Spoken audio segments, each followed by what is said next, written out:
That's the recording started. That's great. Thank you. Thank you, Fiona. Thank you, Neil. And welcome to the meeting of the East Lothian Integration Joint Board on the 20th of March 2025.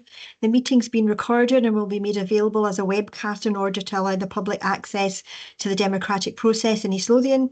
East Lothian Council and NHS Lothian are the data controllers under the Data Protection Act 2018. Data collected as part of the recording will be retained in accordance with the Council and Health Board's policies on record retention, and the webcast of this meeting will be publicly available for up to 6 months. So I'll pass on to Fiona Curry to take a note of any apologies and do a roll call. Thank you, Chair.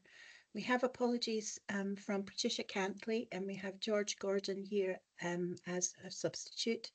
And we also have apologies from Claire MacDonald. Are there any other apologies that have not been made aware of? No. Well, I'll move to the roll call of members present. Shameen Akhtar. Present. Jeremy Finlay. Present. Lynn Jardine. Present. Carol McFarlane. Present. Jonathan Blaseby. Present. George Gordon. Hi everyone, I'm present. Thank you. Andrew Cogan. I'm present too. Elizabeth Gordon. Present. Maureen Allen. Present. David Binney. Present. Darren Bradley. Lindsay Byrne. Present. Sarah Gosner. John Hardman. David Hood. Present. Kalonde Kasangeli. Present. Thank you. Claire McIntosh. Marilyn McNeil. Thomas Miller. Mike Porteous. Present. And Fiona Wilson. Present. Thank you. Can I ask if any members have any declarations of interest? No, I'm not seeing any hands up. That's us ready to move to the business, Chair. Thank you, Fiona. I should have mentioned earlier, Darren and Thomas during the week did hand in their apologies. So my apologies for not forming them onto you. Okay.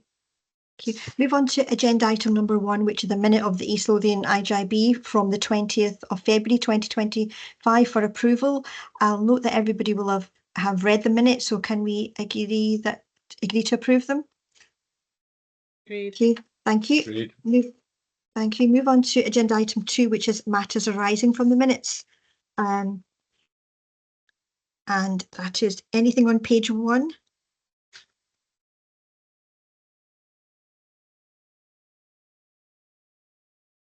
Page 2.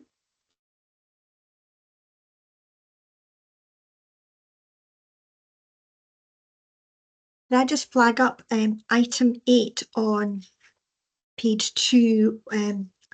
John had asked a question around the unscheduled care coming back, and in terms of its performance, it was just to get an idea of when that would be coming back.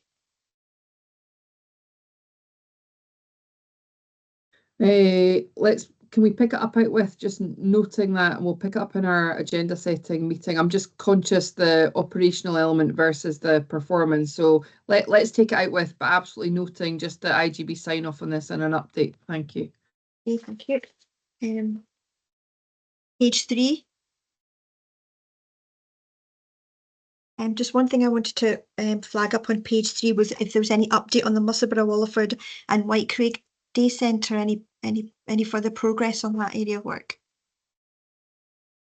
So still progressing, still the same position. So I think we've agreed that we would bring it back later in April or into May, and when that modelling is further down. So yeah, we're not expecting an update before then. Okay, thank you. Anything on page 4? Page 5? Page 6? Page 7? Page 8? page 9, page 10, page 11, page 12. Okay, thank you. Move on to agenda item number 3, which is the chair's report. John, sorry, I didn't see your hand up there. Do you want to come in? Sorry, yeah, just if it on the minutes, just sorry, this is an administrative point. At the last meeting, I guess I asked that or raised that question of whether we could have a running action note of key actions we've agreed, so we can sort of follow up what we've, discussion. I find it quite hard sometimes reading the minutes and trying to cross-check against what we might have agreed and talked about, and understanding how some of our key actions that we've agreed are kind of progressing. So I don't know. I think we didn't really finish that conversation at the last meeting.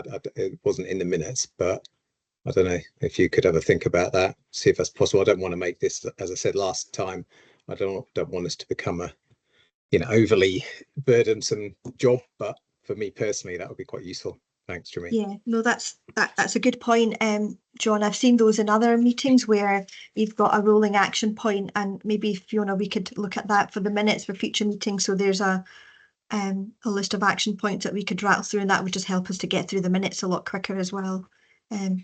Would excuse me, would that be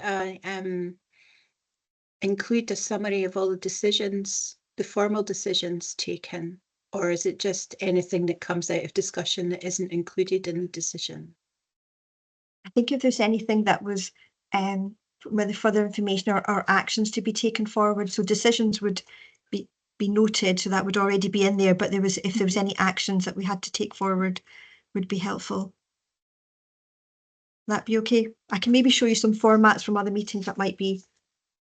Yeah, I can put together something based on the action notes I do for other council committees and circulate it to see if that's the kind of thing that Jonathan and you are meaning, and then we can sort that out. Happy to do that. That's great. Thank you. John, is that helpful? Yeah, I mean, of course, this isn't just for me. So if other members have a view and disagree, then speak up. But for me, certainly, as you described, Shameen, that would be helpful. Okay, thank you. George? Yeah, having just got the papers a couple of days ago and reading through it, that would be extremely helpful for members coming in to pick up the previous decisions, because obviously I wasn't involved in previous discussions. So if a rolling action note, West Lothian have a similar process, as do Edinburgh IJB. So I think there is templates there that would assist.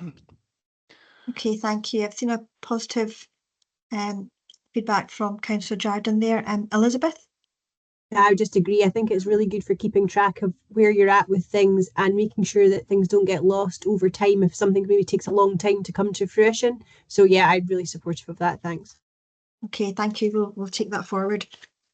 Okay, we move on to agenda item 3, which is the chair's report. First thing I just want to highlight this week was World Social Work Day, and the British Association of Social Workers are running a campaign during June March to shine a light on the exceptional examples of social work achievements. And I know that Lindsay Byrne, our Chief Social Work Officer, is on the call, and she's been doing some work during the week and around the health and well-being of social workers as well. So just wanted to flag that up, and for people to see that on social media and like and support it, because they do a lot of work behind the scenes to support us in our health and social care work. There's a couple of things I wanted to flag up. Mike Forches will go in a bit more detail around the Audit Scotland report around IJBs and IJB finances. And just one quote at the very back of the page of one of the key messages on that report is: investment in prevention and early intervention is needed to help slow the ever-increasing demand for services and the cost of more complex and improve the experience and outcomes for people. So I was really mindful of that after my visit to Dunbar Day Centre.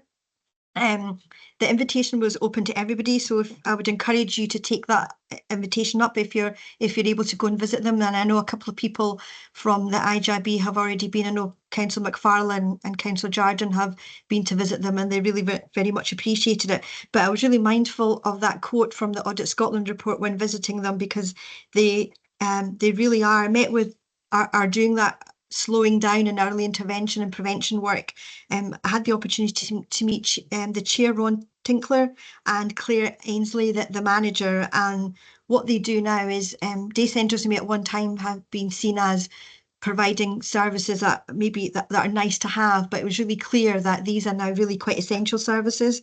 So from, you know, just some of the conversations that we had, that the pressure on care at home would be much greater if they weren't there, and they're able to spot things before any potential admissions to A&E or hospital. They provided much needed respite for carers. And I know that David Binney, our carers rep, has talked about the importance of the day centres providing respite. So they were really cognizance of that, of the support that we're providing carers. They also had very good relationships with the GP practice. And sometimes the GP practitioners went into the day centres to support individuals, and support workers were there to make sure that they're getting the right level of service and support. They've also got a good relationship with the secondary school, and also have a number of placements with student nurses, etc., and building that connection of the future workforce and seeing care as a good profession to go into. Councillor McFarlane, did you want to come in? Your mute button's on. I would just like to say to people, please visit the day centres, because they are absolutely, the work that they do are absolutely fantastic. They provide respite for carers. They're a solution to loneliness for quite a lot of old people, and the activities which they engage in activities which slow down the effects of dementia. And I left Dunbar Day Centre feeling refreshed and very optimistic. Yeah, thank you. Thank you for that. And the other couple of things I just wanted to mention, at the last meeting of the chairs and vice chairs of IJBs, we had a Scottish Government civil servant who gave us an update of stage 1 of the National Care Bill, and it might be something we might want to think about at a development session, getting a brief overview from Paul Curry as to what stage is that. But the main discussions were around the new National Advisory Board and membership of that National Advisory Board, and membership of unpaid carers, of people of lived experience. And one of the things that all the chairs and the vice chairs were really keen was to support that process, and that we all have very active unpaid carers and people of lived experience around all the IJBs around Scotland, and the ways that IJBs could support them, rather than one person having to be the sole representative of the National Advisory Board. So there was a lot of conversation around the membership of that.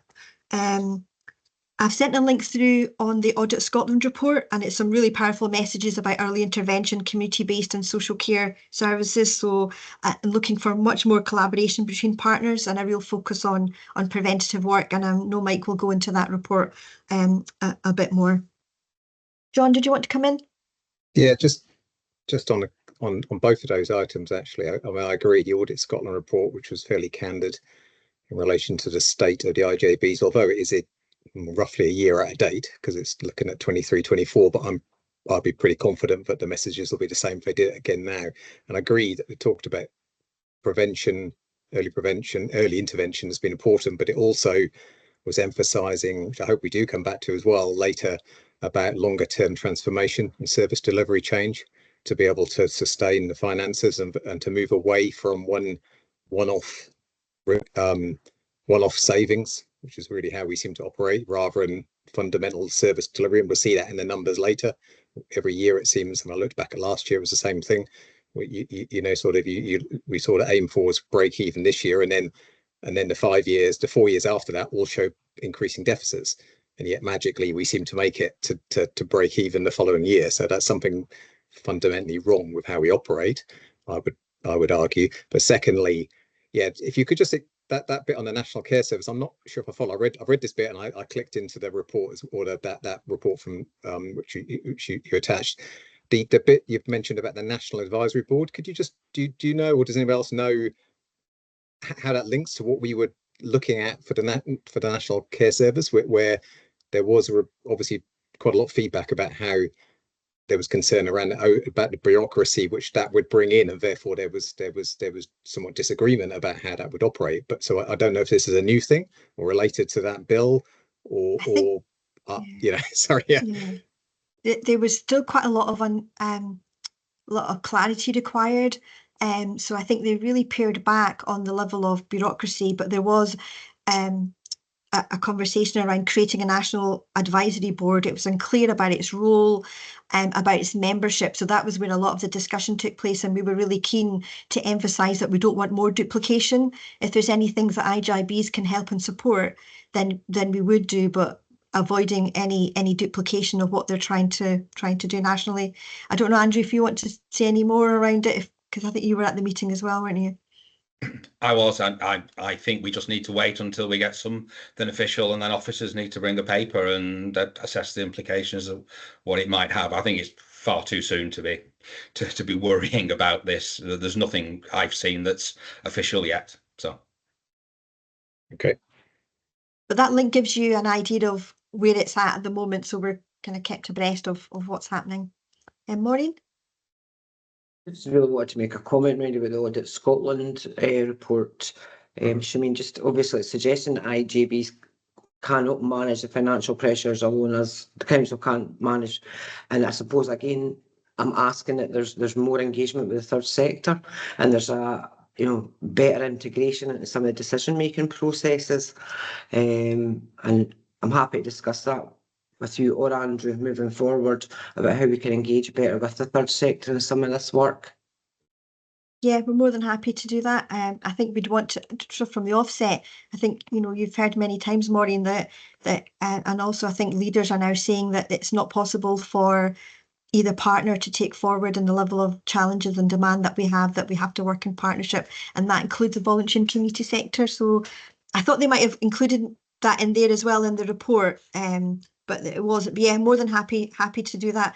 And I know one of the things that we have mentioned to officers of finding kind of operationally, internally ways to be able to have that engagement. So when we do receive papers, it may be that on the section of engagement that there is something around how we've engaged with the voluntary and community sector, but more than happy to meet with you, Maureen, to discuss that.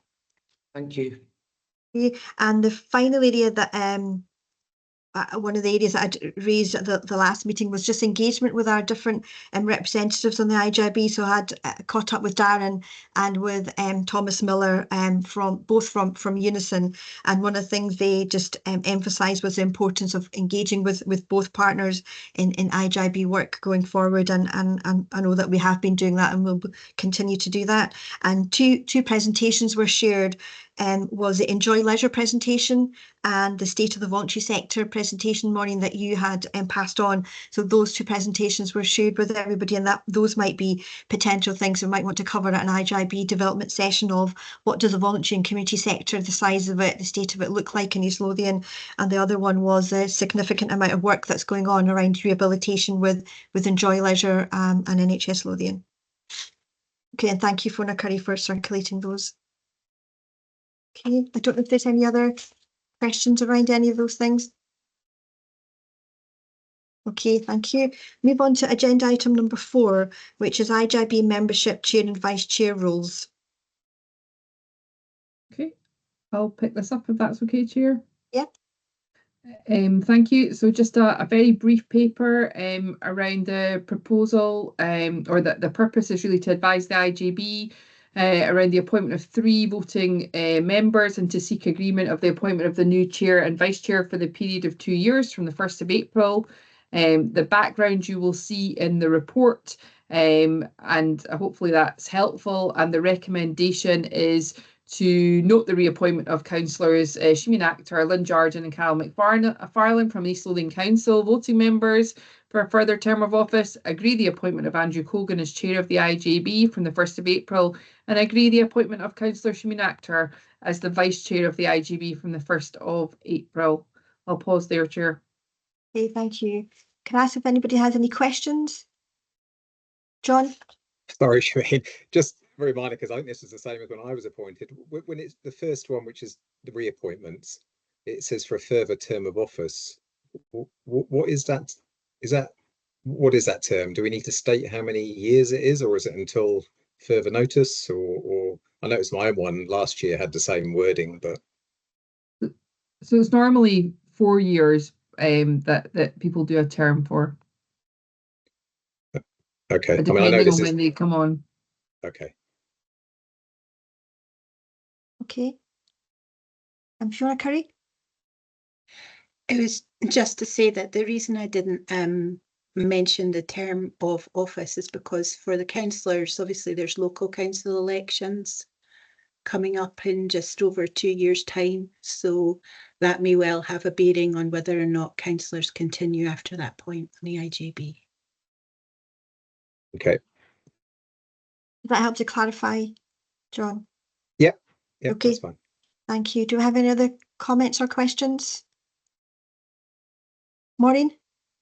This might be for after people's agreed that Andrew and you've swapped the roles, but I would really like to see them. It's maybe a big ask or a small ask, Andrew, but I'd like to see maybe presented at the next board your vision for how the third sector and communities can be engaged more with IJB. So I suppose it's a wee ask to get a commitment from the IJB in the next year to improve our engagement. Is that possible? I think that's a paper or a conversation that needs to come for the IJB and the IJB to make that decision. My view of the chair is that I will be chairing this meeting, and if there are views that people want to consider, then they can be brought forward through officers and as an IJB that we will consider them. My view of the role of the chair is fixed to what I believe is in the standing orders, which is to chair this meeting, to take on board any other committees that come through with that responsibility, and to give the authority to the IJB, absolutely not the chair or the vice chair.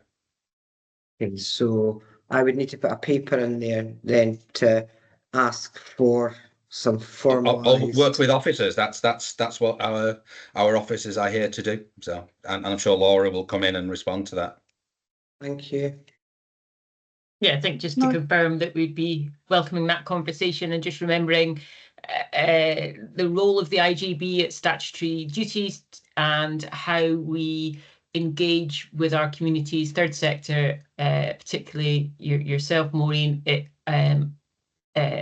correct times during the planning and commissioning processes, and that the IJB has that function as a strategic body with clear roles to complete. So I think there's something about the SPG and the work we were doing there in the development session when we had those discussions, and it's maybe that. But as Andrew rightly said, let's have that discussion and then let's work out if we need something coming here or if actually we address that at an earlier point, which would probably be more valid. Okay, and there's another opportunity through the work that Claire's doing, our strategic direction of, you know, how we see ourselves moving forward and how we're working. So that might be another opportunity as well, Maureen. Is that helpful? Does that answer your question? Yeah, Some way. I suppose it was an additional ask that it would be nice to get a flavour of what direction the travel the chair will take, because obviously we know you really well, Andrew. I've only known Andrew for a small amount of time. It would be nice. It's the IJB that's important here, not the chair. Sorry, Maureen. I think we're all members of the IJB, voting and non-voting. So the direction of the travel for the IJB is for the IJB to decide, not for the chair. And I will remain very clear on that. And as everyone's described here, we have formal processes to go through. So let's use them to everyone's advantage. It's fine, thank you. Okay. Do you have any other questions or comments? No, I don't see any. I just want to just briefly say, just to as chair, just to thank all the support we got from Fiona Curry, because she takes the minutes of all the meetings, sends everything out, so just, and all the agendas and minutes, etc., and all the officers that have provided the papers for today's and all the other meetings, and just to thank the staff across the Health and Social Care Partnership that have supported me in my role over the last 2 years, and just the importance of integration in everything that we do. And I'm really mindful that when we're talking about housing or libraries or scheduled care or community facilities, that the Health and Social Care, you know, mindful of the role of the IJB and the Health and Social Care Partnership, and wish Andrew all the best. I'll be supporting you in your role. Marilyn? Oh, I just wanted to say, on behalf of the community, thank you so much for your chairing of the IJB. I found you very accessible. One time, I think you spent 2 hours with me discussing something, so I'm really grateful to you for that, Shaman. Okay, thank you, Marilyn. Okay, as this paper requires a roll call, I'll pass on to Fiona Curry. Thank you, Chair. Shameen Akhtar. Agreed. Jonathan Blaseby. Yes, agreed. Andrew Cogan. Agreed. Jeremy Finlay. Agreed. Elizabeth Gordon. Agreed. George Gordon. Agreed. Lynn Jardine. Agree. And Carol McFarlane. Agreed. Thank you. That's the recommendations approved unanimously. Thank you, Fiona. Move on to agenda item number 5, which is the 25-26 budget offers to the IJB, and that's Mike Porteous. Thank you, Chair, and apologies to yourself and the group in advance. I haven't brought any expanded information on the Accounts Commission and Audit Scotland reports in these papers today. I was using them as reference to try and get over the importance of some of the things I was saying in the paper, but I can do that in future meetings or for a future meeting. Mike, can I just take Marilyn and John's hand? Can I see their hands up? So apologies for interrupting. Marilyn, did you want to come back in? And John, you've got your hand up. Yeah, but I'll let Marilyn come first. Oh, is that legacy hand? Okay. Yeah. Sorry. I didn't realise you're gonna move to the next section. Okay. So, I mean, it was just a administrative point on the standing orders. I wasn't sure the clinical. So I read through the standing orders, one on the Audit and Risk Committee and Clinical and Care Committee, and I'm not for the second one of those, Clinical Care Committee. It's not clear to me. Do we have one? I haven't seen anything related to that, but this reads like we do have one and explains what its role is. So that's my first question. And then my second question is on the Audit and Risk Committee, which I do believe we have. Obviously, I know that one is set up because I saw the dates of the meetings in the last meeting. I wonder if there could be a standing item on the agenda which asks for any comments in relation to from the chair of that committee. I do the same on the board for NHS Lothian, and I'm asked every meeting for any comments because since I've been on the IJB, I haven't seen anything, I don't think, coming back from Audit and Risk. It might not, maybe because there is nothing to come back from it, but I don't remember anything come back. So I don't know if that might just a suggestion there for you as well. So I think I can't remember who's chair of that committee. I think it might be you, Shameen. I'm not sure. I can't remember. But so that's my two questions. Okay, thank you. One's on the clinical and the other one audit and governance. Laura, I see your hand up, and then Councillor Johnny, I don't know if you wanted to come in on that point as well. Laura? So yeah, just in relation to the clinical and care governance. So there is a meeting and a committee within the partnership that formally reports. We haven't been bringing the reports that we would like to the IJB, and that's partly because we were redoing the terms of reference and how those meetings were functioning. I would like to see those reports would start coming as in a similar way to our annual performance reports, etc. That there'd be a regular report in with the workforce, clinical care governance, and there are other performance reports that we bring in. So yes, you're right. So there is one, but we haven't been reporting in. But we are hopeful that will start back towards middle of this year, summertime this year. I think Lynn might be coming in on audit. I think it's Lynn. Sorry, I think it's a chair of audit and risk. Sorry, not Shameen there. Sorry. I'll let Lynn come in on that one. Yeah, no problem. Yeah, I mean, obviously there is an audit and risk subcommittee of the IJB. We actually had a meeting earlier on this week, and I think there is definitely something in how we structure availability of some of these meetings just to make sure that stuff is being kind of circulated. I know we had an issue of a while ago around SPG and some of those not necessarily being, I suppose it's whether it's fed to us or we have to go and look for it. At the moment you could go and look for it, but yeah, let's look at setting up something where we get a regular kind of flow through of information would be more useful, I think. Yeah. For me, yeah, I mean, it might just be exception based, right, Lynn? You may have very little to say, and you may just say, well, there's nothing to add, but which I'm not suggesting that there's some sort of report from audit and risk necessarily. That's not my suggestion. Although I'm not sure if that's the same for the clinical and care committee or care, because that does say in the standing orders there should be a quarterly report. I don't know when the last one was done, but I think we need to be looking at that and changing these orders if that's not been happening. And because when I read the remit of that committee, it seems quite extensive and quite important potentially. I don't know, it certainly reads that way to me, Laura. Yeah, that's right. We haven't reported, and that's an error on our part. We're aware of that, and it is being picked up. And Sarah Gosner, as the chief nurse, will bring those reports together and will report quarterly in the same way we do with other performance. And I think the audit and governance or risk or whatever, whichever it is, Lynn, I think that's right. I think like with the SPG, we will share the minutes of those meetings for information for the IJB rather than produce a separate report. I think that's probably the better way to do it. But the clinical and care governance is a quarterly report. Okay, thank you. John, does that help to answer your question? Yeah, yes, thank you. That's great, thank you. And George?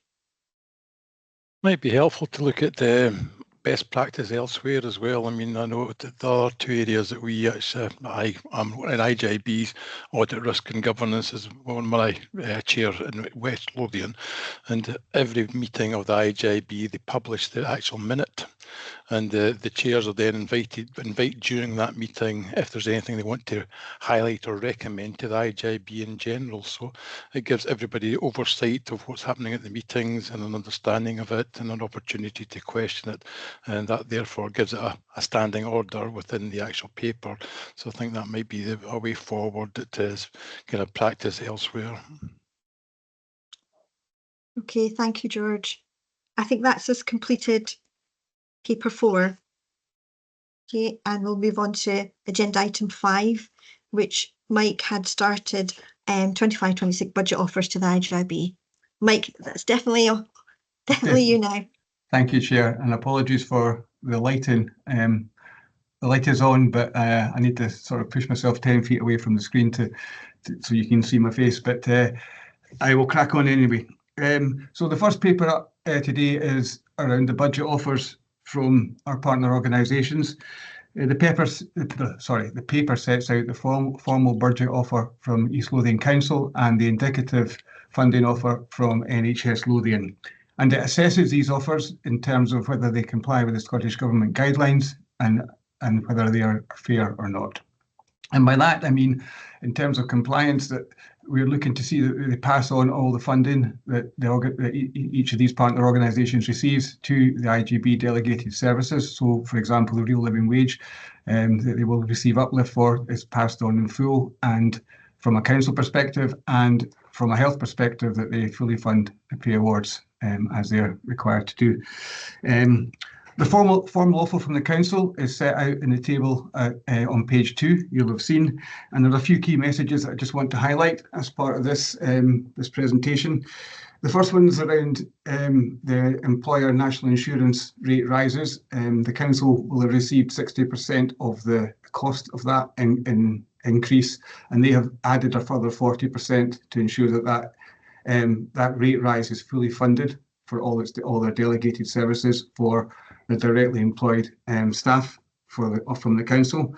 They've also passed on all the uplifts that they've received. So as I said earlier, things like the free nursing and personal care, they have passed on in full to the IJB. The council have also added additional funding, which allows us to fully fund the pay rise for directly employed staff within the delegated services. And it also will enable the partnership to address a lot of its existing historical growth and financial pressures going forward. In my view, the council offer is a fair view and it complies with all the Scottish government guidelines, and I am recommending that the IJB accepts it. In terms of the health indicative offer, it is an indicative offer at this stage. However, the letter that accompanied it did make it clear that any uplifts received into the baseline budgets of NHS Lothian for delegated functions would be passed on in full to the IJB. So in that respect, it does follow the Scottish Government guidelines. We can expect a formal offer from NHS Lothian towards the end of April after they've taken their final financial plan to their board in the middle of April. So we look forward to bringing that forward or back to the IJB probably in May time. What is clear at this stage and from these offers is that they will enable the IJB to address some of their baseline pressures and provide inflationary uplift. But it's also clear that it will not enable us to invest in any way. Our priority should be to fund existing services in a sustainable way. That is all I want to say about the budget offers, but I'm happy to take any questions at this stage. Okay, thank you, Mike. I'll just open it up for questions and then comments. Do you have any questions for Mike?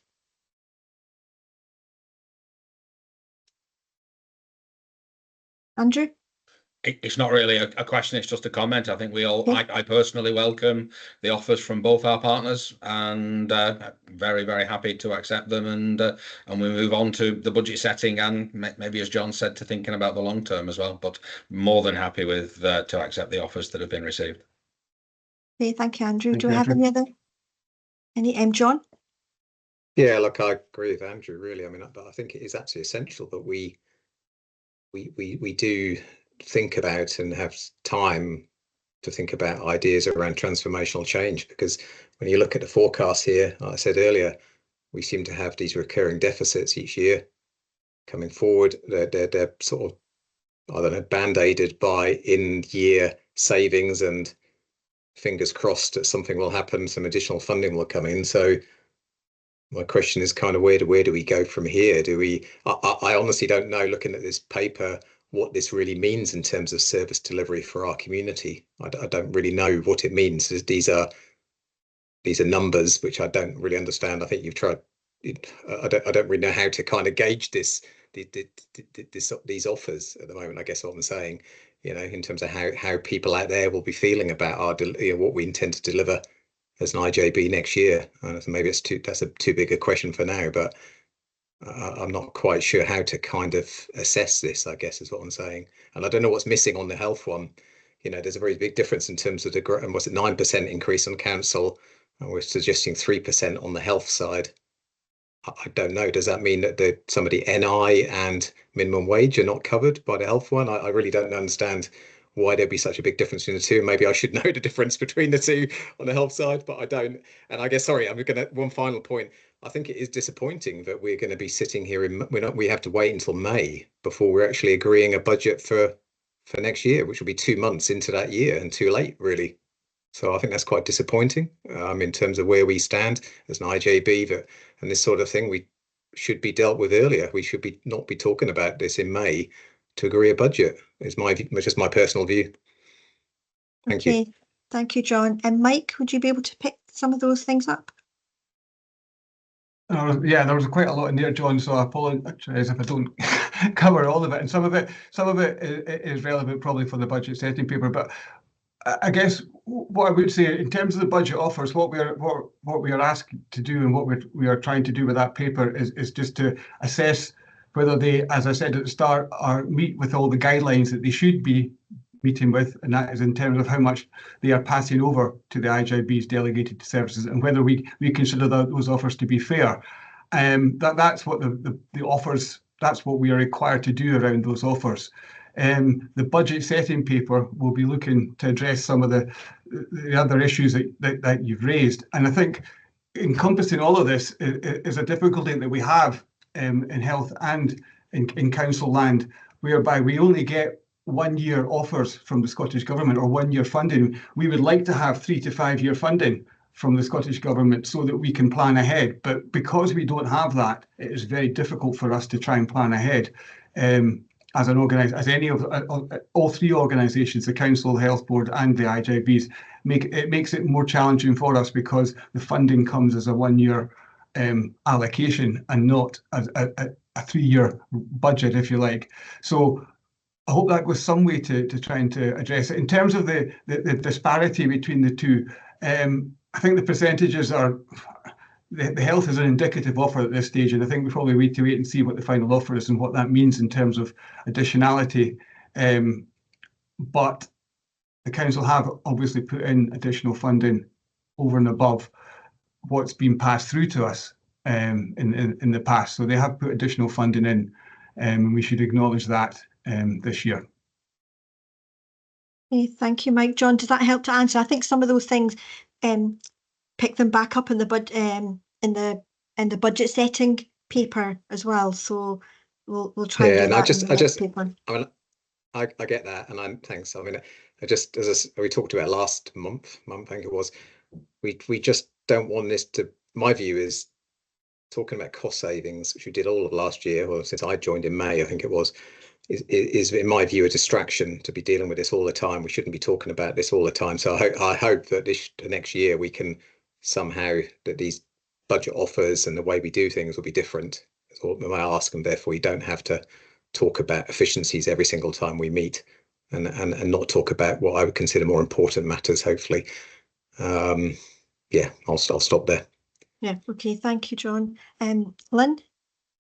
Yeah, I mean, in a similar vein, I suppose I'm very mindful that I think the public sector in general is in a moderately better than expected situation this coming year, in part because of the UK government's financial commitments, but and then obviously how that then filters through the different layers of government. I think there has been a hope that we would move towards a 3-year settlement, a multi-year settlement.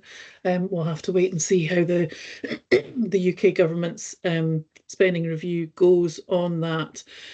But the fact that we've got what I consider, both at the council and within the IJB, and hopefully within our health colleagues as well, a little bit of breathing space, that those challenges that Jonathan was talking about around constantly looking for, more and more savings in year. I mean, I don't think we're going to get away from that, because we've still got further years to consider, and there's still a lack of certainty over what future funding we'll have, but we do know a lot about the population, what the population growth and segmented, etc. as well looks like. So in terms of our strategic work, yes, the budget goes some way to it, but I think we need to be mindful of how we are going to approach that over the next year. And with that, I suppose probably a question for Fiona more than anything else. If you could give us an idea about what that might look like, that transformational change, and where the IJ, what role the IJB is going to have in some of the discussion around that. Okay, well, I'll let Mike in because he had his hand on first, and I don't know if you want to come in now, or you want to come in at the budget setting paper to answer some of these. And Mike, do you want to come in first? Thanks, Chair. I'll just be brief. Yeah, I think part of the challenge is that these offers, as you say, should hopefully give us a little bit of breathing space and a chance to start to plan ahead.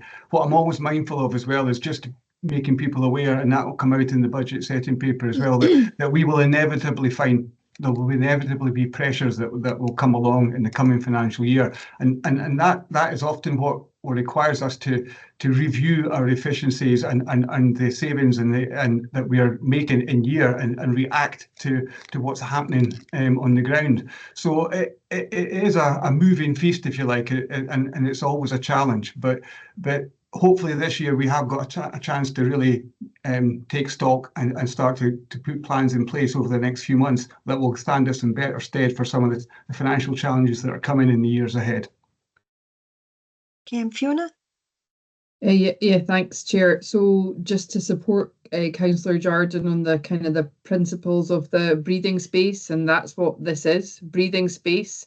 And we do need to get into the transformational work. So I think that should be our ambition. And again, it supports as well the work Claire Goodwin is doing around the strategic plan and pulling that together and making sure our vision aligns with that, as well as the, I guess, balanced with the reality of what's on offer. And then back to Jonathan's point, we have done a huge amount of work over the last year telling the story of, if we don't get the right funding, we are going to have to make different decisions. We're going to, and actually to have these offers is quite remarkable given where we thought we might be. I think that is tribute to the IJB and the conversations we've been having and what we might need to do, and the professional leads papers that's coming through, and the person in the centre of that. So we have to do that as a narrative as well, to understand impact on that balancing bit, as well as getting into this next step of the transformation. But it is a hard job when we're getting 1 year settlements. It's not easy for anybody. It's not easier for our partners. So I suppose I'm just trying to kind of balance yes, we've talked about budget savings a lot. That won't go away. We have to bring it into transformation, but it has been really important, because if we hadn't done some of these actions, I'm not so sure we would have got the offers we had, because we've not told the story of the impact of that. Okay, thank you. Lynn, does that help to answer your question? I think some of those things you've talked about, we can pick up at the next one around the transformational work and go into a bit more detail. Kalonde? Yeah, thank you. And I agree with the points being made in terms of there is a balance to be had. But to echo Jonathan's point, the danger is that if we, unless we somehow find a way of discussing that at the meeting, it will still be dominated by the financial, because that's always the same, that things more immediate. And I don't know whether it's putting as a standing agenda. I'm not sure how best to do it, but at least so that it forces us to kind of shift our mindset and at least allow some space to discuss some of that, even if it's about getting updates. I'm not sure how best to do it, but I think if we're talking about a balance, we have to force ourselves to kind of think about how do we have that balance, so that these meetings we're also discussing different ways of how do we do things. Okay, thank you. Is there any other questions? John? Yeah, thanks all. I know we're all trying to row in the same direction, aren't we? Or swim in the same direction here. I think it's that point about that strategic review, and that linkage to that is going to be, that's where the longer term piece of it is, I think, isn't it? Once we get that, and the IJB's presented with plans around the direction, strategic direction, presumably that's where you might see some of that transformational change coming out and being discussed and etc. I think which is what you're saying, I think, Fiona, right? That's part of that piece of work. And as you heard my views in the last meeting, I felt that should be accelerated, that work, and not take a year. But that was our discussion last time. But I do believe, notwithstanding that's probably part of that transformation. That is part of that. Maybe that's where the space is for that kind of discussion. And for the IJB to consider those big proposals that the officers will bring to us around potential transformational change. And it's a hugely hard area, I appreciate. So thank you. Okay, thank you, John. Fiona, did you want to come in on this point? Sorry, Chair. I was just, I suppose, prompted by just reflecting at the start of the meeting when we talked about the unscheduled care. I mean, some of the work within, the work that we are doing around that strategic direction, but we also have alongside this offer that we had last October around money that was put in, and that again is creating transformation in a way that may help us as an IJB that we've signed off on, but it's again another opportunity that perhaps we've not planned, or we had planned for, but it's been accelerated in a different way, just through leadership. So I suppose I'm just trying to, some of the stuff we're directing in our control, and then other offers come in that help us, sometimes hinder us, again, just around that transformation, that if that just adds to that layer. Sorry, I'm conscious I don't want to be waffling, Chair. John, does that help too? Yeah, no, it does. Answer some of your questions. I'm sort of smiling just because we talked about this before. I'm not in this IJB structure. I'm only X number of months into this. I'm not actually sure what's within our gift as an IJB to make big transformational decisions, and actually how much of it really is going to get done by kind of someone else. I'd say that in a very, honest way. But I'm not sure. I'm not really, and elsewhere we're just a strategic decision-making body. I don't know. I find it a bit all very confusing, to be honest with you. No matter how many sessions I have with someone trying to explain to me how an IJB should work. Okay. But anyway, here we are. Okay, thank you, John. Maureen? Thanks. I mean, I suppose it's more for Fiona because obviously there's been two large amounts of money came through or been offered by Scottish Government, and yeah, you're laughing because you know what I'm going to. Where's the community in this? Because some of this transformation has to be community led. It has to be embedded in the community. And whilst I appreciate that, the statutory services need additional staff, ring fencing, for want of a better word, or putting some money aside to actually invest in community services, and I'm talking about not community statutory services, I'm talking about community-led services. Would that not support a lot more of the early prevention and intervention stuff that will help that transformation and actually build resilience in the communities? So I think there's a question in there somewhere, Fiona. Yeah, I guess we can pick it up offline because that's specifically about unscheduled care. Happy to do that. Okay, thank you. Do you have any other questions or comments? I don't see any hands up. I'll try and just pull together everything people have said. One was around just raising awareness of our challenges, and I think we have done that to both of our partners, and I think maybe that's a result of some of the outcomes that we have today. Some of the different timings, etc., because we've got two organisations, two different timescales of how they set their budgets. One has to set a balanced budget, one has to break even, and we as an IJB have to manoeuvre ourselves in amongst that. So I think there's two different practices within two organisations, and we have to try and get that information depending on their own timescales, and that's why there's that difference of not getting it quicker, etc., from one partner to the other.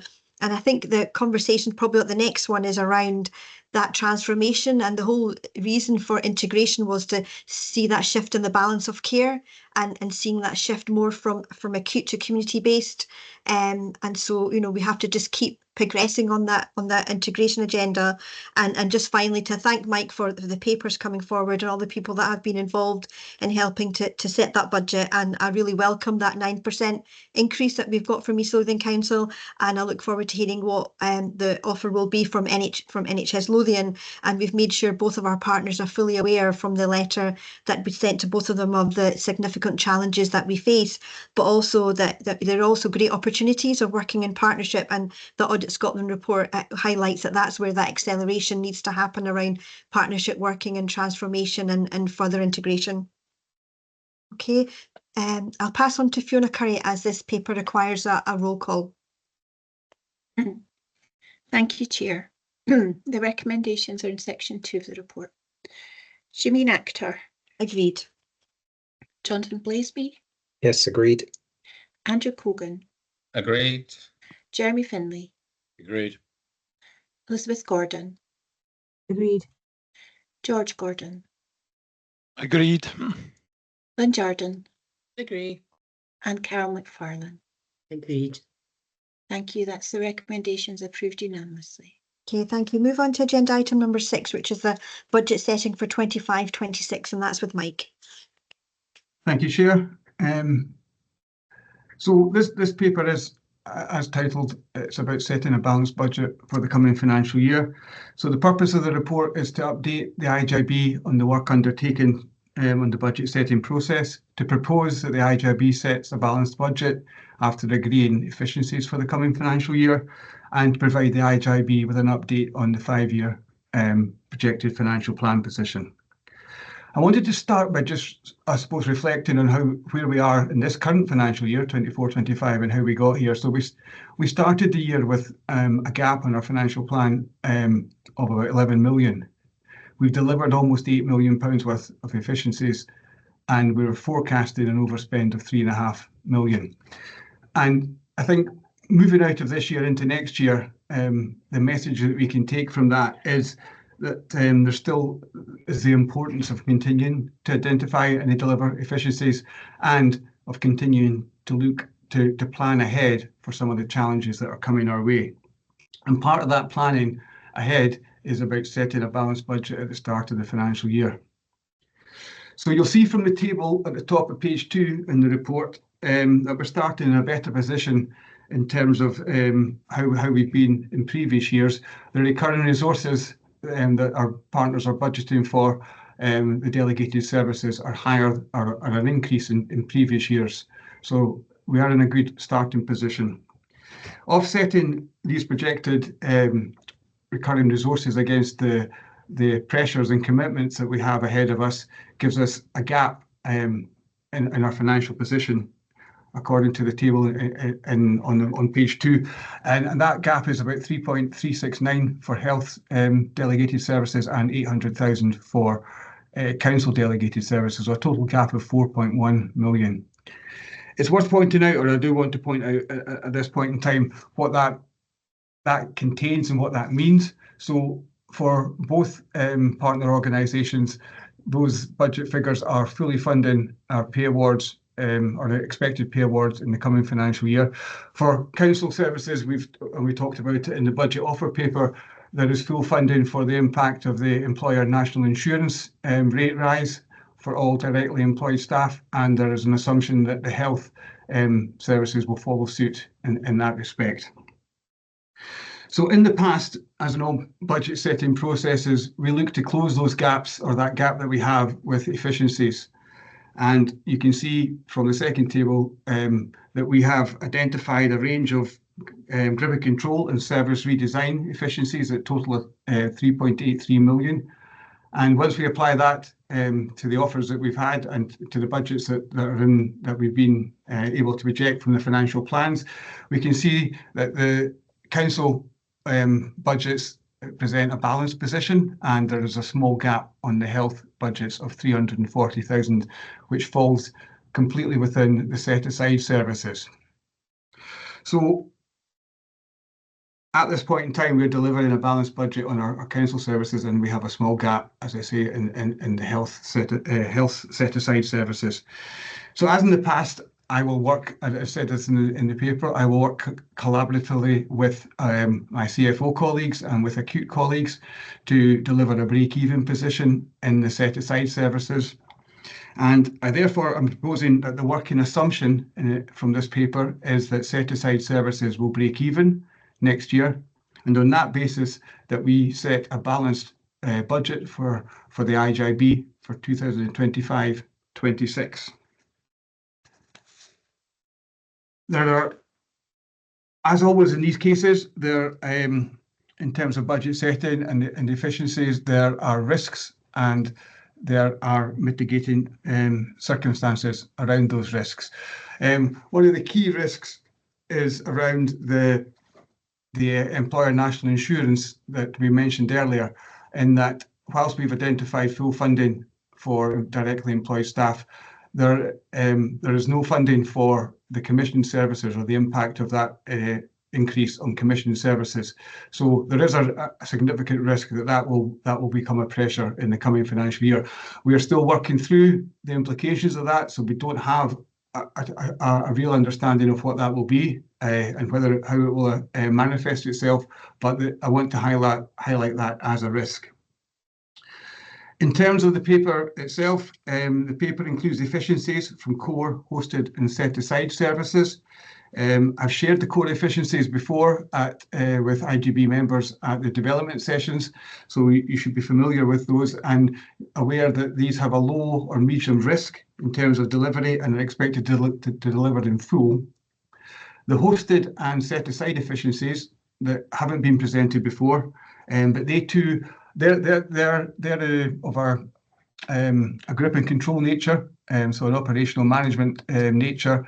They are too also of a low and medium risk, and so we don't expect to have any under delivery against those savings. And none of these schemes that we are proposing to deliver next year in terms of our efficiencies have any impact on, or are assumed to have any impact on, the current East Lothian strategic plan. So as part of this paper, I'm asking the IJB to agree these efficiencies as our efficiency programme for the coming financial year and include them as part of our budget setting process. The last part of the paper just draws attention, the last part of the paper draws attention to the IJB 5-year financial plan and sets out the projected cumulative position for 2025-26 through to 2029-30. Within those figures that you see in the table, the health figures assume that pay awards will be fully funded as is based on Scottish Government guidelines. The council figures also assume that there will be increased inflationary rises in spend based on the guidelines that they received, but there is no assumption in the council figures that there will be any additional funding to meet those inflationary rises. And this comes back to the 1 year allocations that we receive, and it's in keeping with how the council budget in their financial planning process.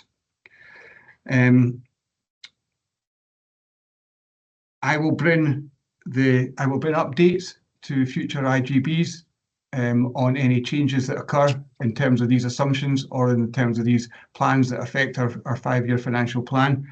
But what these projections tell us is that we have some challenging times ahead, and it emphasises the importance that we've been conveying over the last few months, and that was conveyed in the offer paper as well, around continuing to identify and deliver efficiencies and to seek to plan ahead in terms of transformational change, and also to look at opportunities for ways in which we can make significant change, which may or may not involve some difficult choices going forward. In conclusion, I just want to say that setting a balanced budget will allow our delegated services to start to identify these opportunities, and it will also give further efficiencies, and it will allow us to plan for the financial challenges ahead. And I'm happy to take questions on this paper. Okay, thank you very much, Mike. Can I just open that up for any questions or comments for Mike? Maureen? It's maybe just no for Mike. I suppose it's for the whole IJB. Do we have a list of the actual savings that we didn't manage to achieve last year? To have that comparison, because I don't think we made the right amount, or we didn't actually achieve some of the savings that we thought we would. And I know we've done development sessions, but actually maybe to have it formalised on a bit of paper would be helpful for me. The other bit on that is, obviously, you know, when you were talking about efficiency and all the rest of it, we're not specifying, and maybe it's not for this meeting, maybe it is for the development sessions, what those efficiencies could be, because obviously I'm here to represent a whole third sector that isn't mentioned in that, and that could be hit by efficiencies, and I'd like some clarity around about that. We're talking about transformational service, you know, again, it goes back to what I usually say, transformational innovation. It comes for the community sector. So actually, where in these budgets are, as I mentioned, in the communities or the third sector. So I don't know if there's a question in there, Mike, to be honest with you, or just a observation. Okay, Mike?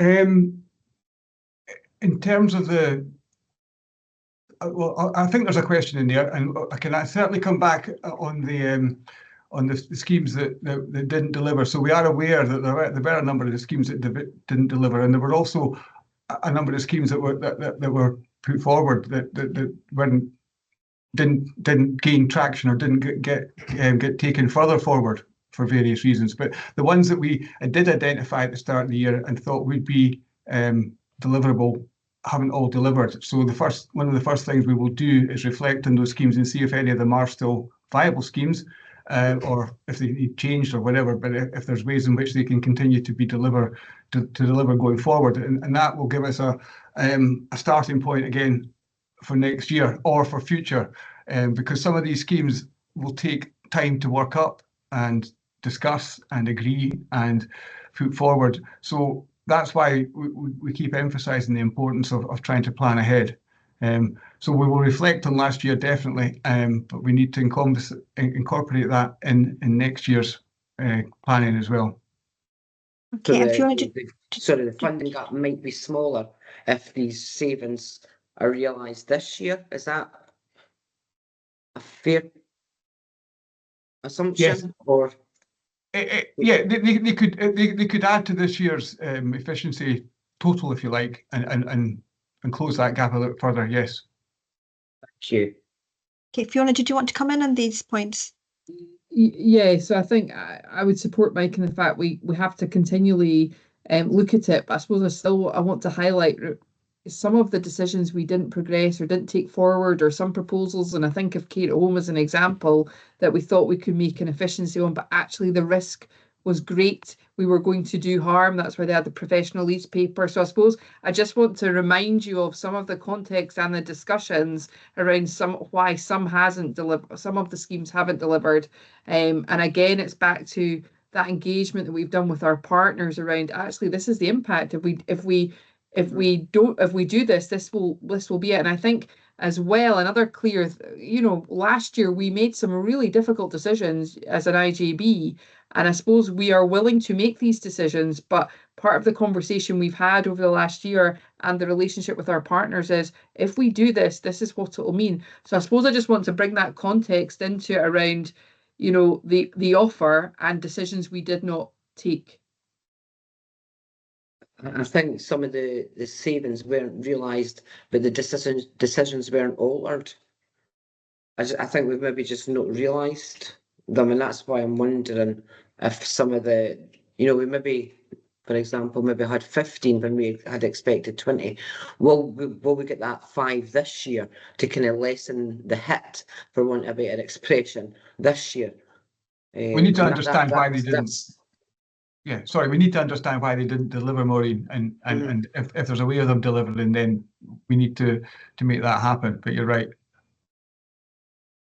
Okay, Maureen, does that help to answer your question? Yeah. And I think there is a paper, there must be something in a previous paper where it lists all the areas where those savings were made, and what we can do is just dig that and recirculate that to remind people about that, so we can do that. Andrew? You'll be pleased to know, Mike, I'm not going to ask you any technical accounting questions because I don't understand them. Just a really simple one to start with. So in the budget that's being proposed for the year ahead, there is no plan to take away services, to reduce services, or to change our existing strategic plan. You as officers are proposing a budget that delivers the totality of service within that budget without, to want to use the word, without making any further cuts. It will be the same level of service, but delivered for a less amount of money through good common sense operational efficiency schemes. Is that the position that you're stating? I think it is, but just a yes and a thumbs up, because if that's the case, then I absolutely support this year's budget setting. So I'll let you respond to that one first, Mike. In a short, yes. Thank you. The second one is, and this is just my tuppence on the longer term, absolutely. And what Lynn said, what Jonathan said, what people have said, we need now to see how we can manage this concept of transformational change and innovation within the constraints of the scheme of delegation and how the IJB is organised. And I think there is potentially more that we can do in that space. And it's our responsibility to use this year to embark upon a journey that helps us to do that, recognising we are constrained by legislation, constrained by the scheme of delegation, constrained by what governments of UK and Scotland provide funding for. But that shouldn't stop us as a responsible IJB looking at what that means for the next 3 to 5 years and being guided by officers as to what that would mean for potential changes to the strategic plan to deliver that. And I think I personally would welcome the opportunity of the next couple of development sessions and work that we do to be able to focus on that. Okay. I think sorry, to finish, thank you, sorry. All right, okay, thanks, Andrew. Okay, I think that's more of a comment, wasn't it, rather than any question, so thank you. Elizabeth and then Lynn. Thanks. Thank you for the update, Mike. I just wanted to comment, I think some of the questions, like for example, that Maureen had asked about the progress with savings and efficiencies and how they'd progress. In the audit committee earlier in the week, we had the report on recovery plan monitoring, and it was a reasonable assurance audit with a recommendation that future IJB finance reports have updates about how the efficiency savings are going. I just wanted to say I'm pleased to see that that's been taken up, and that going forward we're going to get that. And the audit recognised that we as an IJB have been well informed by way of development sessions and so on. It's just that that little link was missing with the update and how those efficiencies are going. So I was just to say I was pleased to see that. Thanks. Okay, thanks, Elizabeth. It's false. Okay, and Lynn? Yeah, thanks for flagging that up, Elizabeth. I think that's a really helpful thing to make sure that everyone is aware of, especially given Jonathan's questions earlier. I just wanted to sort of flag up, given that we are going to have to be looking at much more transformative change in future, and I appreciate that we've been given an absolute assurance that we've got, you know, we're not going to make any further service reductions in the year ahead. But I just want to flag up, we always have in the papers item 6 in this one on integrated impact assessments. I'm increasingly anxious about some increasing vulnerabilities within our communities. And within that in particular, you know, there are communities out there that are far less resilient than others in terms of their resourcing skills and volunteers and all the rest of it. I suppose I just want to give officers a bit of a heads up that I'll be, you know, ideally looking for us to be doing these integrated impact assessments as comprehensively as we can, so that we are making an initial assessment at the beginning of our decision or our considerations, as well as at other stages throughout, so that we don't just have something come to us with, here's the proposals, we've done an impact assessment, it's fine. I kind of want to see the evidence of it. Okay, thank you, Lynn. And Laura? Just for reassurance for Lynn, so yeah, completely agree. And I think, well, what we should see and what we will see is that we are bringing, or that we don't particularly bring back to the IJB, but all the IIAs that are completed, they will have their clear risks, any risks associated with those and what the mitigations are, and then those should be reviewed on 6 months or a year, depending on what the programme is and what the implementation of that policy or the programme is. So yes, we just kind of like to reassure that they're not just a tick box exercise, that they're an active document that is then reviewed and updated. And I know the ones that we did last year or the year before, last year, whenever we did all the ones for the IJB in that initial savings programme, they are now currently in a review process, and you'll be able to see those obviously online. But completely agree, it's an interactive and an ongoing process. It's not a one-off tick box, and would be keen to be challenged on that from the IJB to officers in their papers. Thanks for that, Laura. I suppose I would maybe just ask that there might be a need to spoon feed us slightly with some of that information. Yeah, happy with that. And actually just noting there's a mainstream equalities report coming soon. So we've had already discussion about it, and there's some conversation about whether we wanted to have that development session coming up. I haven't had time to think about it yet, but that might be another opportunity for us to give more information about equalities, the IIA, the mainstreaming report, etc., and what good evidence have we got and where are we lacking. So yeah, we'll definitely maybe think about that more for our development session coming up in April. Thank you. Okay, thanks, Lynn. David? Thanks. I'd like to share with you the situation that the carers of East Lothian find themselves in with the retendering process that's currently taking place for carer services funded by the IJB through the Carers Act funding. And Laura will keep me right as I go along, no doubt. My understanding is that the existing contract accumulated at a cost of £600,000, and within it there was a 2% uplift each year. But of course, during that period, there's been very high inflation, energy cost spikings, and all sorts of stuff. But the budget has been continued to be met, and there's been other things like minimum wage increases and so on. So it's been tough for the carers organisation to be able to kind of work within that budget. The new tendering process starts off with a budget that's £15,000 less than the £600,000. And for example, carers of East Lothian also have an additional 14 or 15,000 pounds in national insurance costs to make, so they're 30,000 pounds down right away. But the really crunch bit is that the 6-year contract based on 2+2+2 has 0 uplift over the duration of the contract, which is going to make it extremely difficult to live with wage increases. Can there be any staff retention issues? It's very interesting. They have started to lose staff, and the staff are finding jobs with the Health and Social Care Partnership and the council because there are pay rises there. So there are big issues.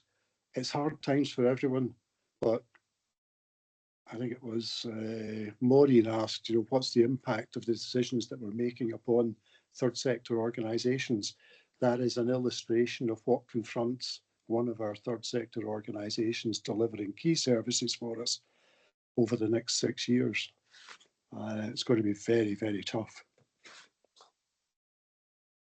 Okay, does anybody want to come in the issues that David's raised?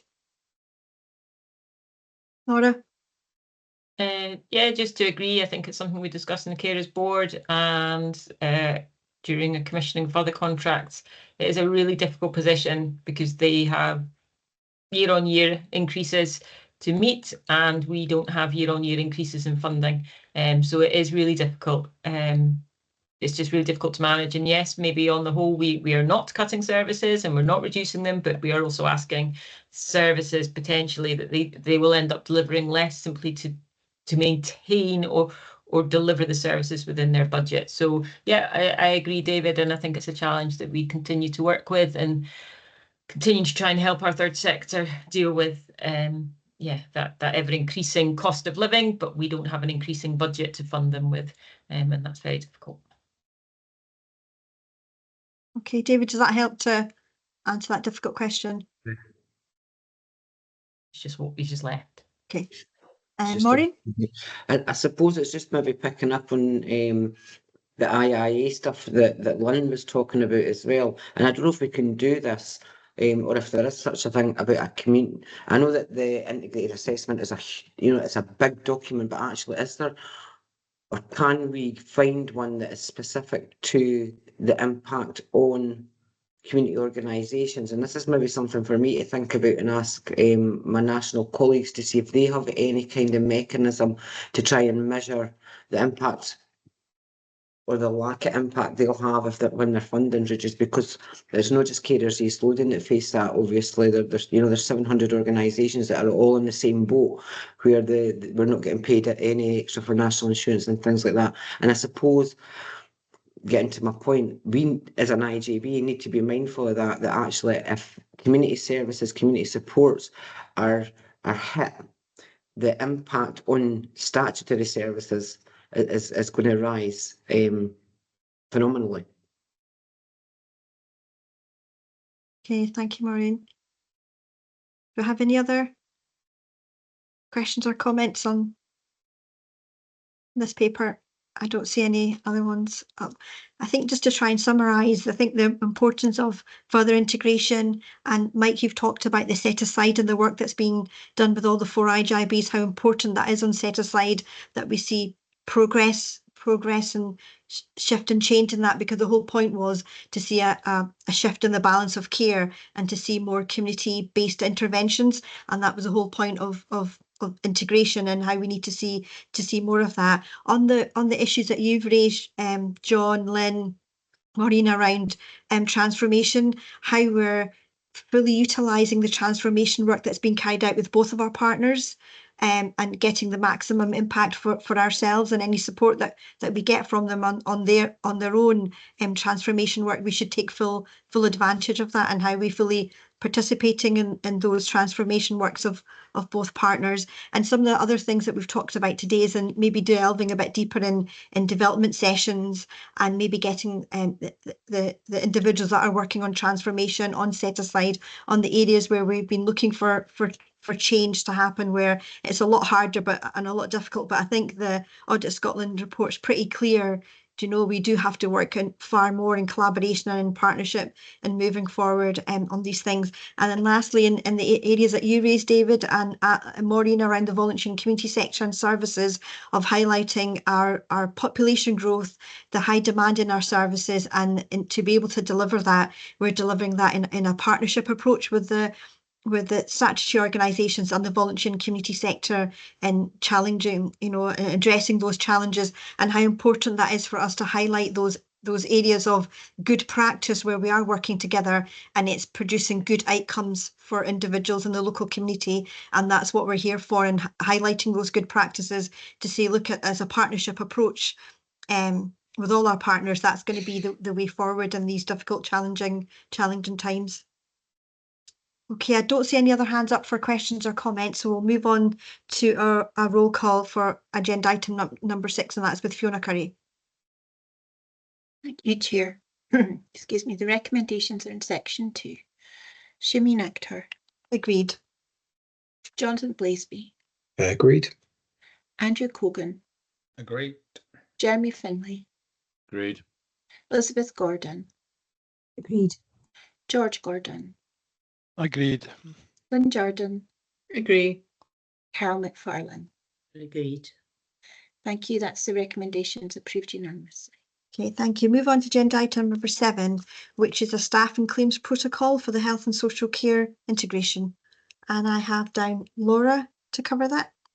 Yep, so hopefully straightforward. It's a protocol that should have been in place at the inception of the IJB, and along with almost all other IJBs, just hadn't come to fruition.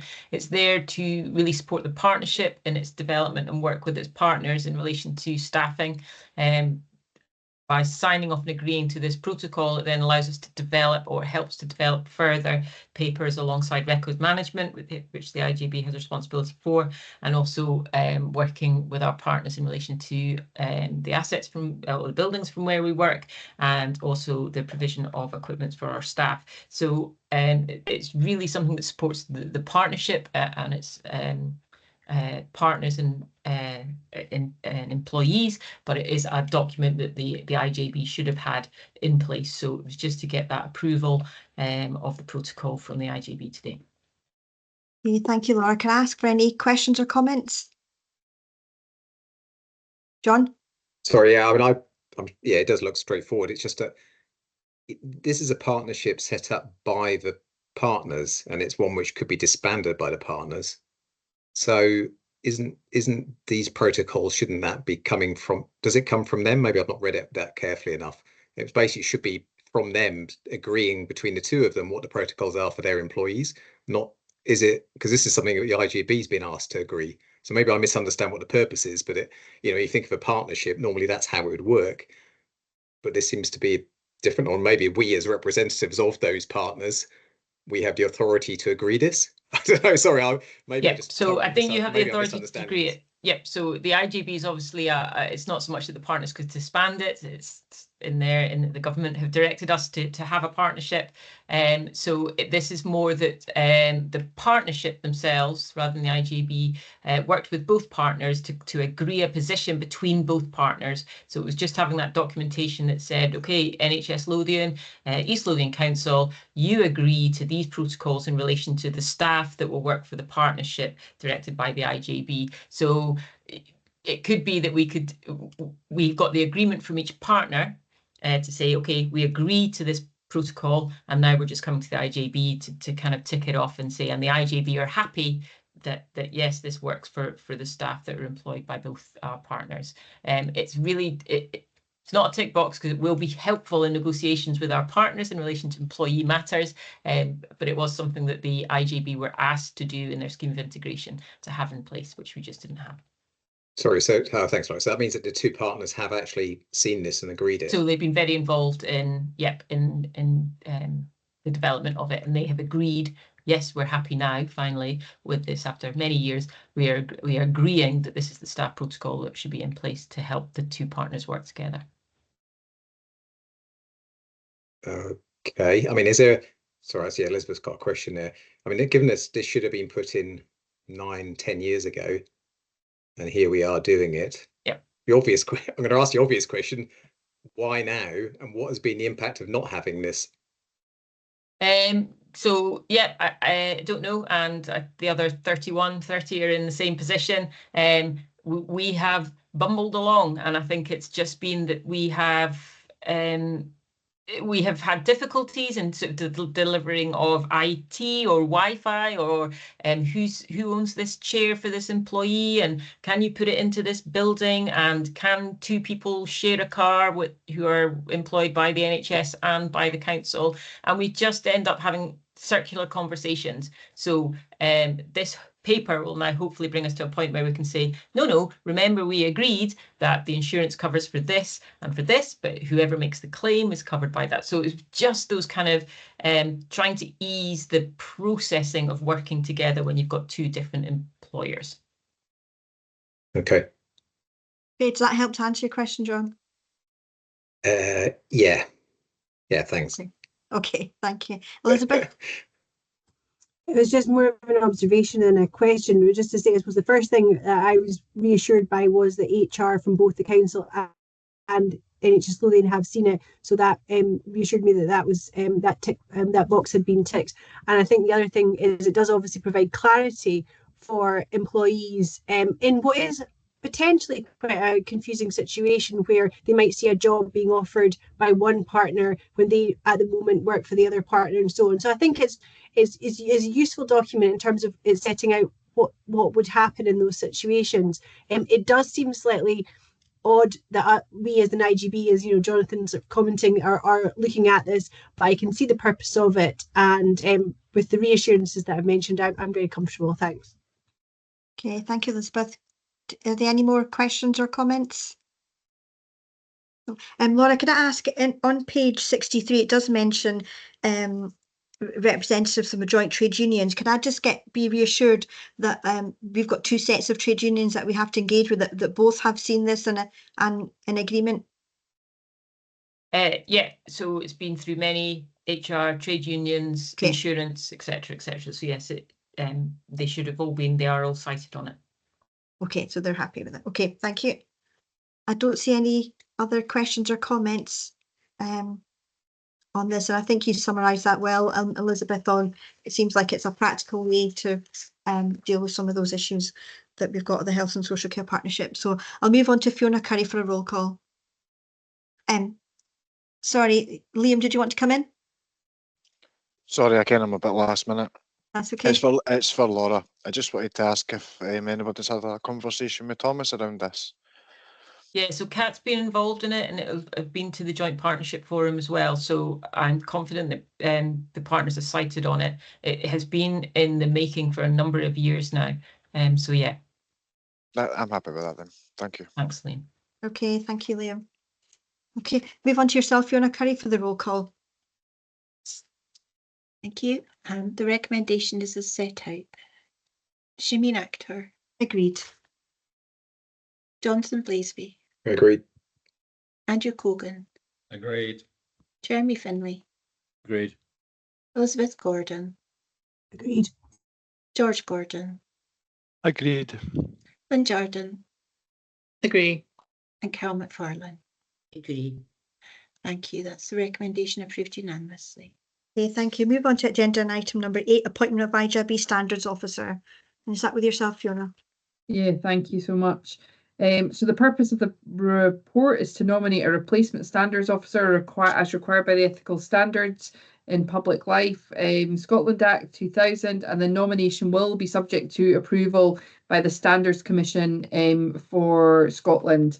If I just take you through the background just around the integration joint boards when they were established, and the responsibility of the development of integrated planning, and then just recognising it as a devolved public body, and then just really bringing to the point it comes under a model of a code of conduct for devolved public bodies, and it requires us to have a standards officer. The Standards Commission sets out the role of the standards officer, and in 3.6 it highlights the duties that the standards officer covers.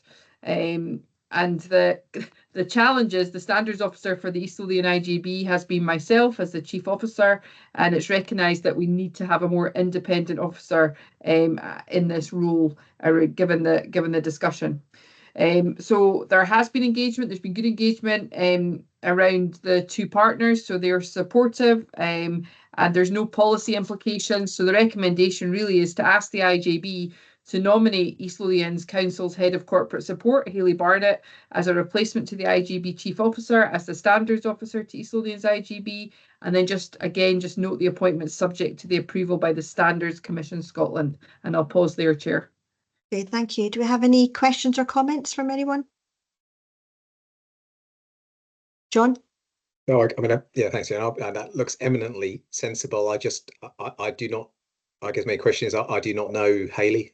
I don't know if she has that requisite experience. I presume she has, based on that, given her title. But for me, not knowing who she is, just in terms of that experience and just confirmation that she has got that, maybe she already does it for the council, for example, or a similar role. Could you just confirm that? Yeah, well, I'll let Councillor Jordan come in just on the council role, but yes, she has experience, got really solid experience, and has just actually supported a presentation and engagement session with council colleagues on this. But when we identified the challenge of me and my role, and being the standards officer, Hayley and Darren from NHS Lothian were supportive around the nomination, and actually huge credit again to support of council colleagues by supporting Hayley to be able to do this. So I'm not concerned. She's got a high profile in the council and a huge amount of experience, and I'm sure Councillor Jordan or our chair will come in and just add to that. Do you want to come in, Lynn? Yeah, just to say, I mean, Hayley's relatively new to ourselves as well, having taken over as monitoring officer at the council just middle of last year.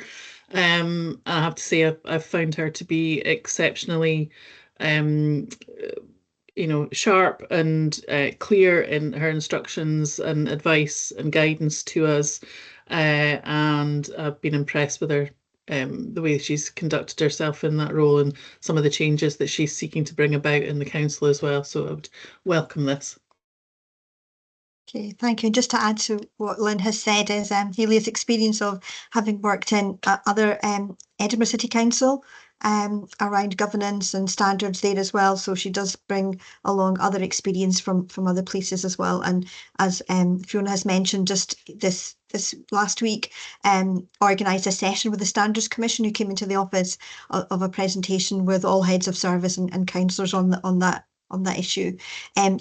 Darren and Hayley have previously presented to the IJB, so it might be that we might want to have a look at a development session where they'll come along and do something else with us, so that newer members are then familiar with her, because as part of her role is somebody that you can approach, for any training issue that you may need, or any advice or guidance that you may require. So that's maybe an action point for us to take forward at a future session, so everybody's familiar with her. Okay, I don't see any other questions or comments or any other hands up. Okay, I'll move on to the roll call, and that's with Fiona Curry.